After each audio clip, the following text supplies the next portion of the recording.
limits with exponential and logarithmic function. Let's calculate a few limits. We just learned what is the behavior of the natural exponential function and natural logarithmic function. I can draw function e to the power of x, and function looks like that. Y-intercept 1, domain are all of the numbers, and range, the output, we can see only positive numbers. Function is placed above the x-axis. That means this is the natural exponential function, and if x approaches infinity, if x is increasing, then the whole function e to the x, it's also increasing to the infinity. If function is going big but in the negative direction, then e to the x, it's approaching 0. That means this is the main behavior, the end behavior of the natural logarithmic exponential function. Now let's draw a function natural log of x. Of course, the base is e. I can put it, we're not really writing this, but we know that this is e. I will actually erase. And natural logarithmic function is an inverse function to the exponential. It means making a mirror image of e to the x with respect to the line y is equal to x. I'm getting that graph. This is one, and we can see domain are only positive numbers, and range actually are all of the real numbers. It's simply the opposite to exponential. They interchange. And now let's investigate the end behavior of the natural log of x. If x goes to the infinity, actually logarithmic function also goes to the infinity. Really slowly, but it goes to the infinity. And now let's check how logarithmic function ln of x behaves at 0 from the right hand side. That's the other end of the domain. 0 from the right hand side. As x approaches 0 from the right, function is going actually down. Negative infinity. Okay. That means we are confident with the basics, basic graphs and basic limits. Now let's solve a few limits, including a compound function. Limit number 1. Limit as x goes to 0 from the right hand side, e to the power of 1 over x. We see the compound function, and I can name the inner function t, and now I will be investigating the behavior of e to the power of t as t goes, and at the moment I don't know how t behaves. Let's check. T is the behavior of the function 1 over x as x goes to 0 from the right hand side. That means based on the graph or arithmetically, we may notice that rational function 1 over x looks like that, and as x goes to 0 from the right hand side, function is approaching huge numbers. We can see that's the 0 and that's the huge number. Okay, that means t goes to positive infinity. Now I have to check how e to the x behaves at e to the t behaves at positive infinity. We know the behavior of the function. The natural exponential function is like that. This is e to the t. As x increases, the value of the function also increases. That's the final answer. Limit number 2. Limit as x approaches 6 from the left hand side, e to the power of negative 1, 6 minus x. The same thing, I notice my exponent, that this is inner function, and I will try to find a behavior of the exponential e to the power of t.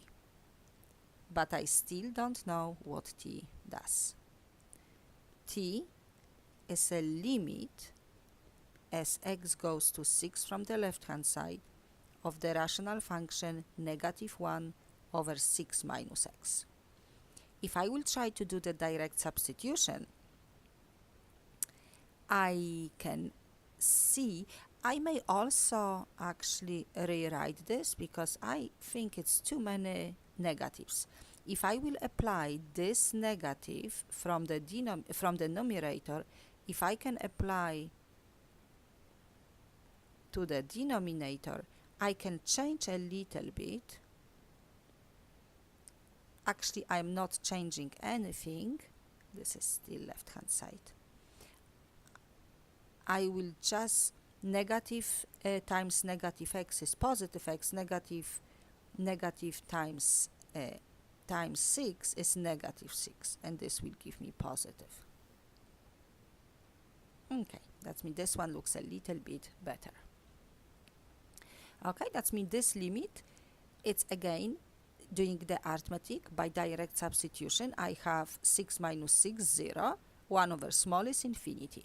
But we know that 0 in the denominator is not a good sign, and we actually know that it's not really 0. It's just a small number, because this x is not really 6. It's 6 from the left-hand side, which is like 5.9.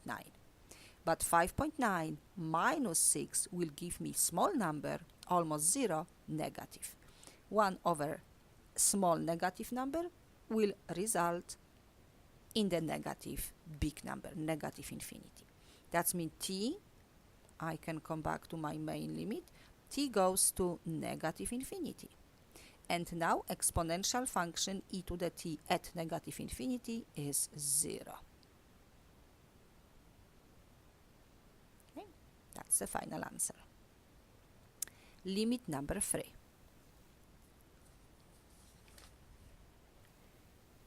Limit as x goes to 1 from the right hand side, e to the power of log base 5 of x minus 1. The same thing, I will name the exponent t, and I will investigate e to the power of t. T behaves like function log base 5 x minus 1 at 1 from the right hand side. That means doing the direct substitution, I will have 1 minus 1 here, which is log base 5. This is a little bit more than 5. That means this will be a little bit more than 0. Okay? But what we can do, we definitely know that logarithmic function at 0 from the right hand side approaches negative numbers. Okay, that means theoretically we have another inner function, but you can notice I did substitute a little bit more than 1 will give me a little bit more than 0, which means 0 from the right hand side. And logarithmic function with the base greater than 1 behaves the same like natural logarithmic function. That means I can write function like that. Okay, log base 5 of x. That's my x. Okay, that means t goes to negative infinity. If t goes to negative infinity, e to the t at negative infinity is 0 one more time. Okay, limit number 4. What's the behavior of the function e to the power of tangent of x as x approaches quantity pi over 2 from the right hand side? my inner function, in this case, it's tangent of x. Limit e to the power of t, and t, we don't know what t does. T is the behavior of the function tangent of x as x goes to pi over 2 from the right hand side. And at this point would be helpful if we know the graph of tangent. And graph of tangent looks like we do have an asymptote at negative pi over 2 and then at pi over 2 and of course every pi, because tangent is sine over cosine, and cosine is equals to 0 at these points, 3 pi over 2. And that means tangent looks like this: 0, pi, and so on. That means as we can see, cosine of x is 0 for pi over 2, 3 pi over 2, 5 pi over 2. Then we can't really accept tangent at this point.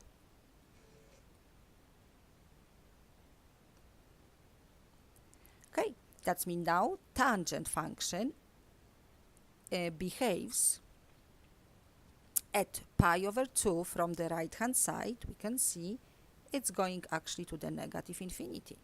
That means tangent at pi over 2 from the right hand side is negative infinity. Again, we do have e to the power of t at negative infinity is 0. We're probably gonna remember this because it's the third example. Okay, let's look at limit number 5. Limit as x goes to 1/2 from the right hand side, natural log of 4x minus 2. Okay, that's we can still do the same thing. I can name this quantity t, the inner function, and I have a limit of ln of t. As t goes, and we have to investigate what t does. T is defined as a limit of just the function 4x minus 2 at 1/2 from the right hand side. If I do the direct substitution, 1/2 minus 2, a little bit more. 1/2 times 4 is 2, minus 2 is 0, but it's a little bit more than 0. That means t goes to 0 from the right hand side. Now, just as a reminder, function ln of t, the natural logarithmic function, at 0 from the right hand side, we remember the graph, behaves like that. It's going down because that's 0 from the right hand side. As x is approaching 0 from the right hand side, the value of the function goes down. That means ln of t at 0 from the right hand side equals to negative infinity. Limit number 6.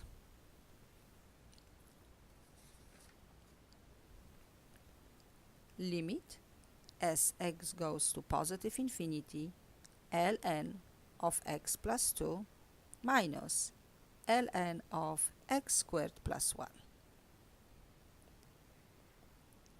This limit looks complicated, but we can try to simplify and get the final answer.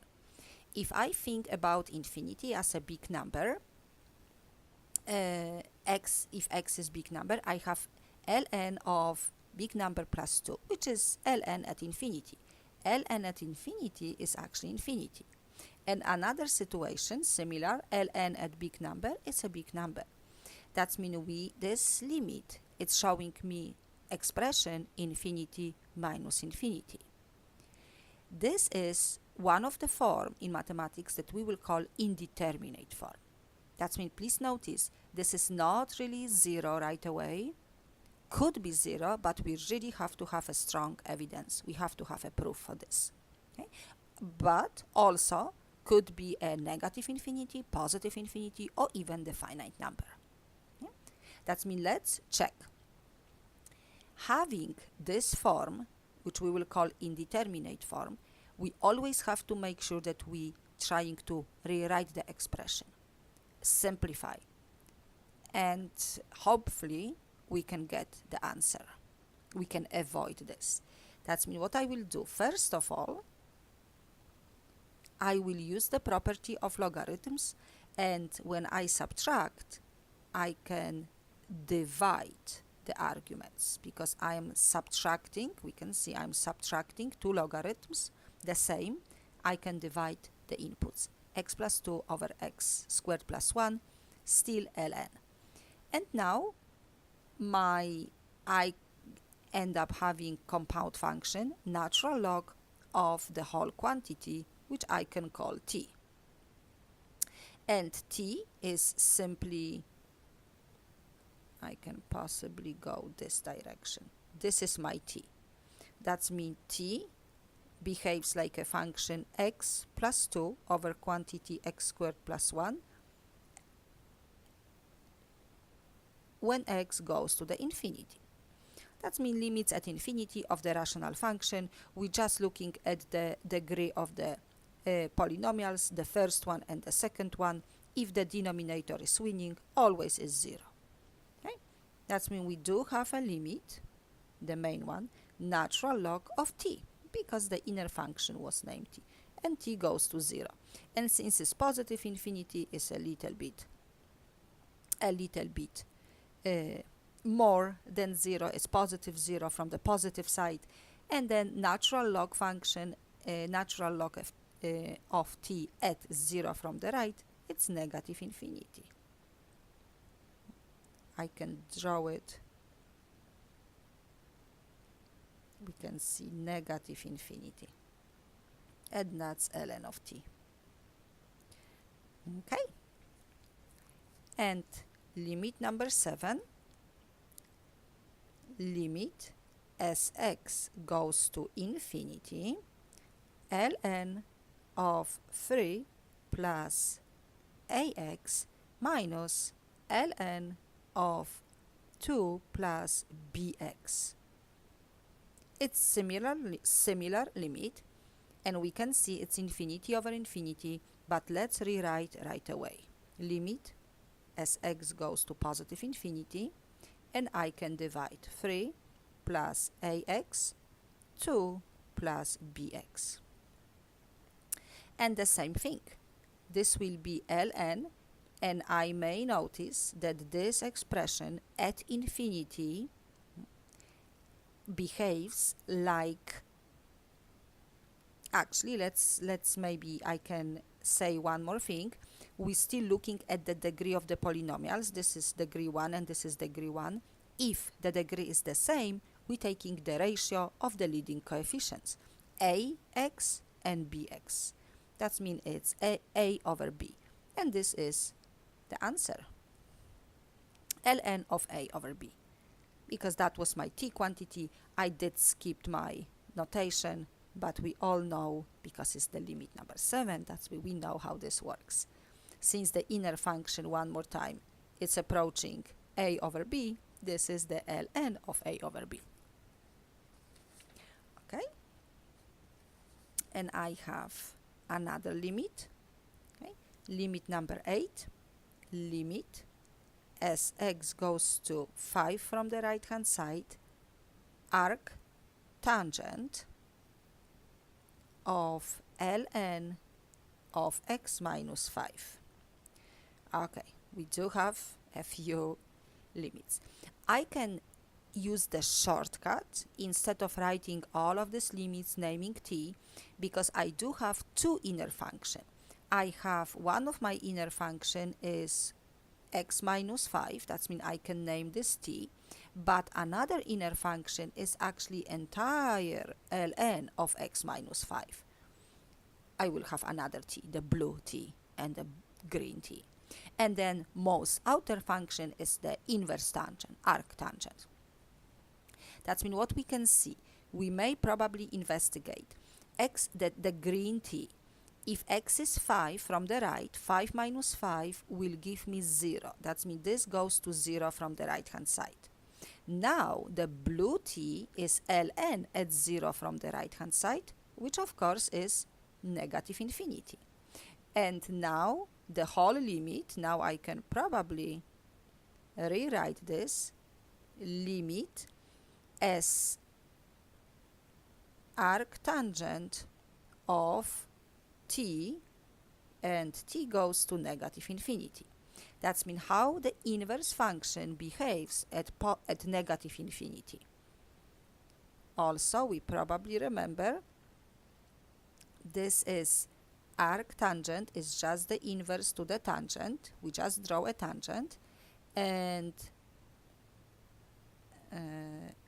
we know that we do have a horizontal asymptote. Function is not gonna be higher than this value, pi over 2, and function is not gonna be lower than negative pi over 2. That's we do have some limits, some bounds. And this function is, one more time, I can use different notation, inverse tangent of t. That means as x is approaching negative, as x approaches negative infinity, function is actually approaching negative pi over 2. We can see it's not gonna be lower. Okay? And I do have one more limit, limit number 9. Limit as x goes to 0 from the left hand side, cosine of x over natural log of 1 plus x. That means what we will do. Let's try to do direct substitution. Cosine of 0, I can maybe use the limit notation a little bit more than 0. And then natural log a little bit less, because it's from the left hand side. 0 from the left, 1 plus 0 from the left. Cosine at 0 is 1. And then natural log,